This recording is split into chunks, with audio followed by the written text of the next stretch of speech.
Dear students, welcome to City Online Classes. In this video, I am delivering a lecture on the topic of an overview of Benami Transaction and Prohibition Act 1988, Act number 45 of 1988. Before going into details, I would like to tell you some interesting facts about this act. First time this act was enacted on 5th September 1988. The act had total 9 sections, but due to several loopholes in the act, like there is only 3 definitions, incomplete definitions, which was given under section 2A, B, C. The definition of property does not include all the properties. It was very narrower. There is no effective mechanism to control the Benami transactions.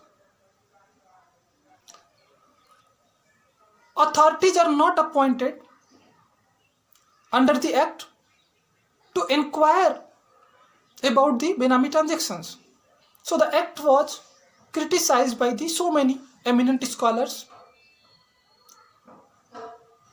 In 2011, first step for amendment was taken by the UPA government, but somehow the idea was dropped and it was sent to a select committee in 2014.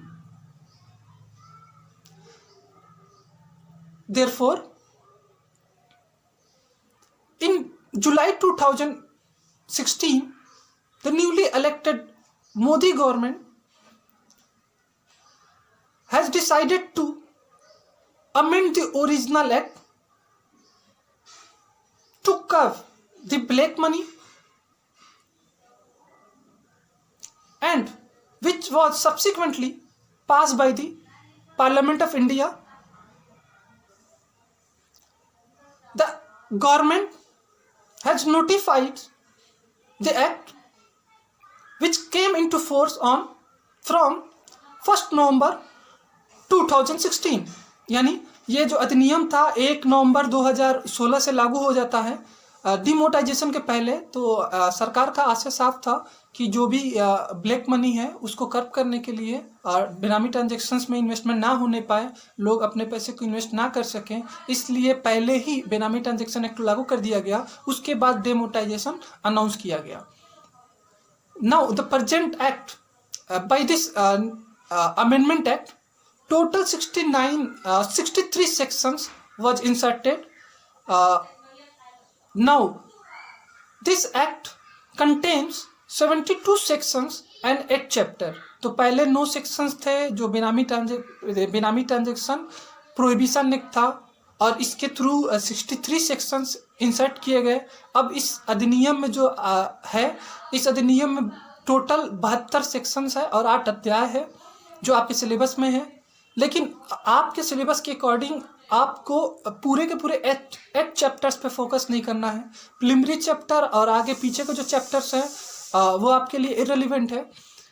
Mainly आपके syllabus में आपको पढ़ना है prohibition of बेनामी transaction जो section 3 और 4 में है, और पेनाल्टी प्रोविज़न जो है सेक्शन 53 में, वो आपको लिखना होगा। यानी एक जो इस बेनामी ट्रांजैक्शन से जो क्वेश्चन आ सकता है वो ओवरव्यू ही आएगा, तो आपको ओवरव्यू पढ़ना है।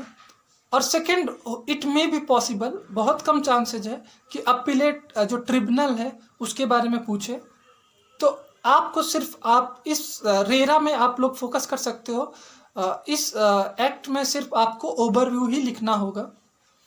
तो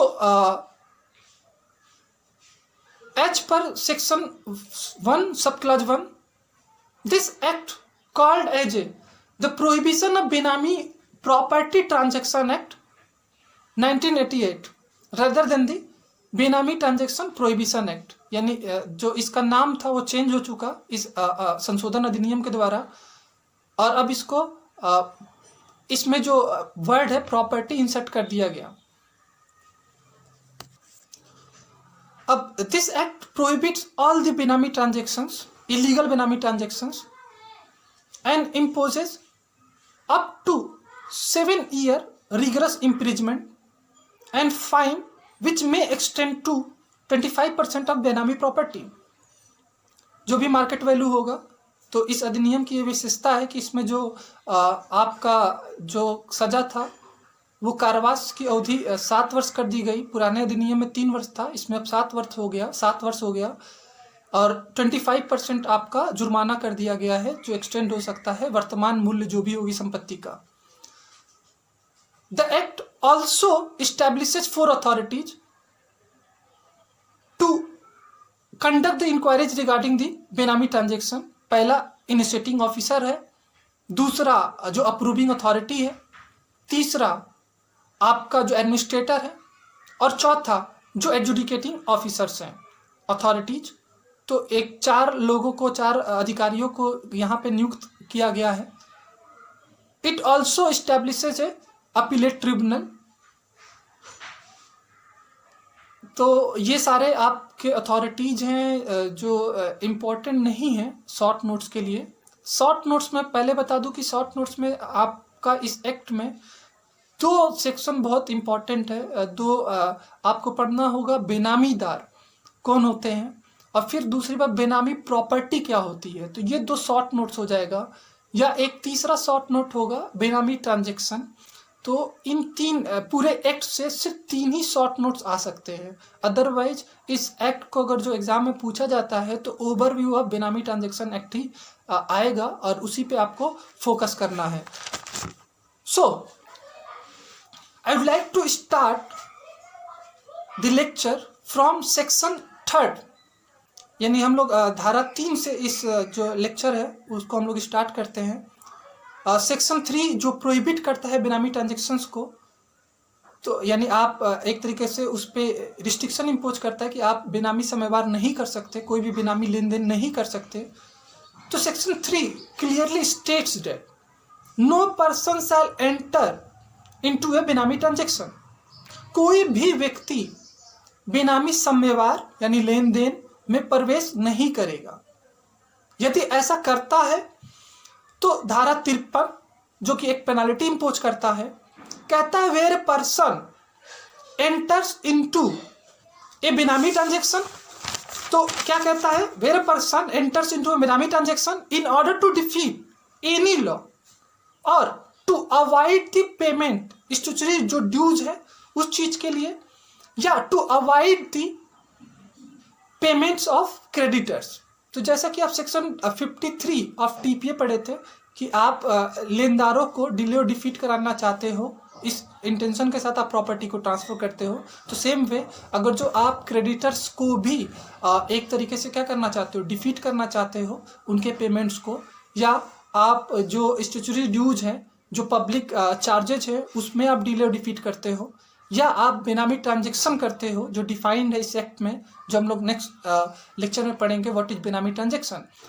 तो ये सारी चीज़ें करते हो तो कोई भी ऐसा पर्सन है, यहाँ पे पर्सन कौन हो सकते हैं, तो यहाँ पे कहता है कि पर्सन बेनामीदार हो, आइदर इज बेनिफिशियल ऑनर हो, या आपका कोई भी पर्सन हो जो डायरेक्टली इनडायरेक्टली इंड्यूस करता है, अबेट करता है to enter into a benami transaction. यानी कोई भी व्यक्ति अगर जो बेनामीदार को या एक तरीके से बेनिफिशियल ऑनर को दुष्प्रेरित करता है, अबेट करता है कि आप ऐसे बेनामी समयवार में क्या करो, प्रवेश करो, तो यहाँ पे सारे लोग क्या होंगे, इस सेक्शन के अकॉर्डिंग उनके ऊपर पेनाल्टी इंपोज की जा सकती है, shall be guilty of an offence of benami transaction. And कहता है section and shall be punishable with rigorous imprisonment which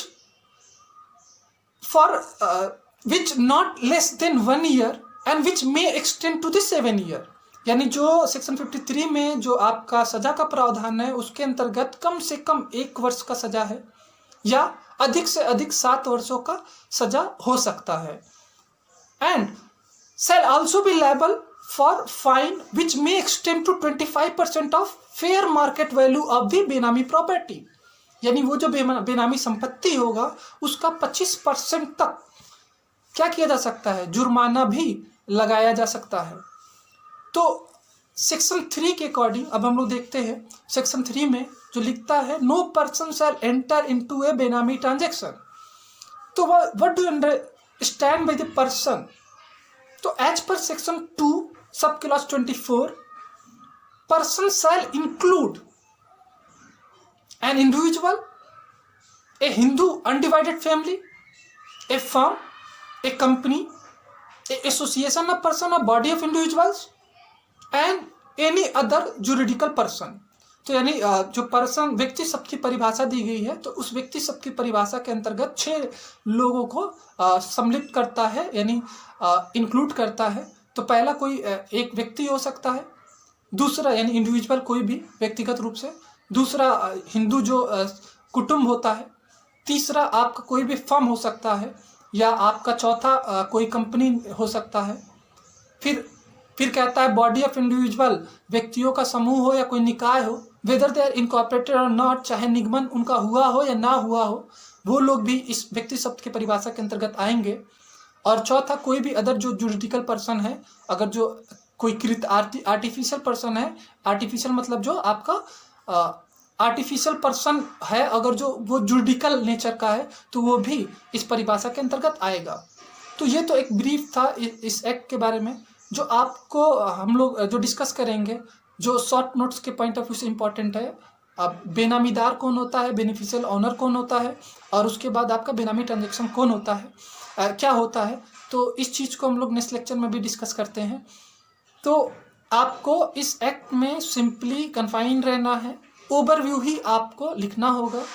तो ये इंट्रोडक्टरी लेक्चर और नेक्स्ट जो डिफिनेशन क्लास में बेनामी ट्रांजेक्शन और बेनामीदार और बेनिफिशियल ऑनर के जो डिफिनेशंस हैं वो हम लोग देख लेंगे। तो इस तरीके से एक लॉन्ग नोट्स आपका कंप्लीट हो जाएगा। शॉर्ट